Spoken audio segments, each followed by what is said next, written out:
and welcome to Yesterday's Canada podcast number 2, a podcast series to explain Canadian history from 1713 to 1800 AD. This is an 8-podcast series being posted on YouTube under the name Prehistoric Pixel. These podcasts will showcase major events, disputes, battles, and more. Stay tuned, episodes drop every Sunday. Our topic today is Canadian history from 1724 to 1734. In 1724, New York gained political and commercial advantages via a legislation that forbade the selling of any products desirable by indigenous peoples to the French. Since it might have enraged the French further, the New York refrained from sending troops to the farther country of the Indians, aka the Iroquois nations. And during that period, trade had grown in New York through gentler means. Still, basically not everyone approved of New York's authority. What? Why? Well, British trade said that the ban on commerce with France in New York had decreased the amount of manufactured goods exported and imported furs from the fur trade. But the problem remained unresolved until Dutch-American colonist Colonel John Schuyler led a peace committee to Canada that neutralized both sides. In 1724, the Eastern Indians, aka the Six Nations or Haudenosaunee as you know them today, also requested an end to the battle against New England. Still, the Haudenosaunee gave evasive answers, refusing to engage in combat. Blah, blah, blah, yada, yada, yada. Oh god, this is so boring. No, shut up! Something else. I want to talk about sticks. No, shut up!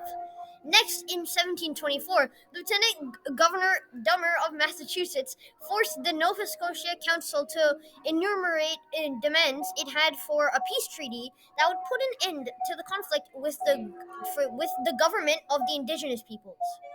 Although settlement in Nova Scotia is upon such precarious footing and cannot occur until such a time as fortresses shall be built, the council decided to execute one indigenous hostage in retaliation for recent attacks. Oh, that's kind of sad. Indigenous peoples made the decision to travel from Minas to assault Annapolis Royal at this time.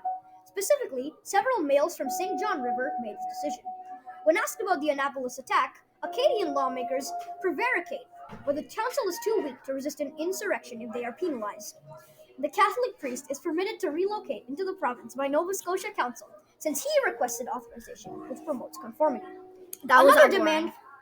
That was real boring. Speak in English, bro. Okay, chill.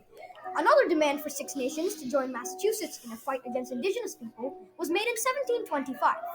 But according to a Massachusetts leader's combat update, Father Rassells allegedly refused to give up or take quarter prior to his passing. 1725 was a time when the delicate balance of power between Europe, settlers, and indigenous peoples hung in the balance. LT Governor Dummer reports the sinking of a treaty of pacification with various indigenous tribes, signaling a tentative peace in the wake of recent conflicts. Hey, what about that Newfoundland fur trade thingy-majingy-wingy-dingy? I'm getting to that. Be patient. Meanwhile, across the Atlantic, the colonial ambitions of the French and English converge in the vast wilderness of Nova Scotia. The Newfoundland fur trade suffers due to the strained relations with the indigenous communities, while the English struggle to maintain control over their territories in the face of French encroachment. Amidst these tensions, the French fort at Niagara became a focal point of contention between New York and Canada. The tenuous balance of power between European settlers and indigenous peoples was particularly precarious in 1725, following the Treaty of Pacification that had been signed by a number of indigenous groups suggesting a provisional peace.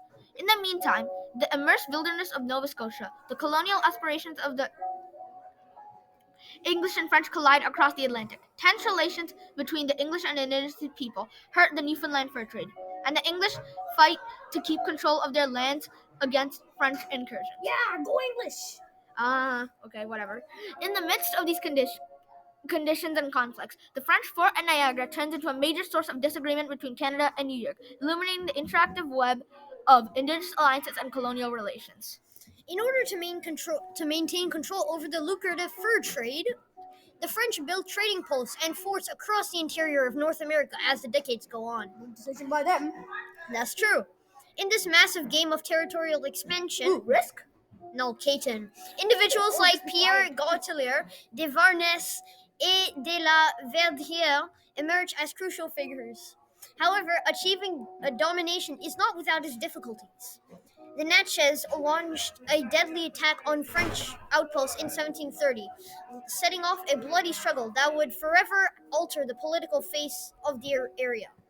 In the middle of the chaos, more is being done to keep control of the colonies. That's good. The governor of Nova Scotia demands the formation of an assembly, while the Board of Trades aims to secure English supremacy over French lands.